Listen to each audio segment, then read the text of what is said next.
எங்க அம்மா எப்படி வரானா எப்படி எப்படி எப்படி எப்படி எம்மா பழுத்த சட மார்பில் ஆட பச்சை போனோம் எழுந்தாட பத்தினியால் ஆடி பழுத்த சட மார்பில் ஆட பச்சை போனோம் எழுந்தாட பத்தினியால் ஆடி வருகிறார்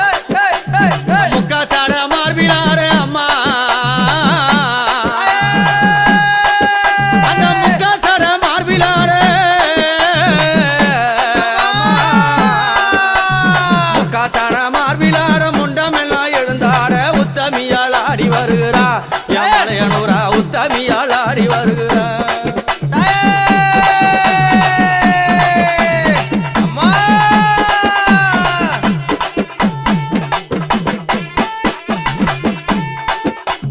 மாறி கோடல் கிழித்து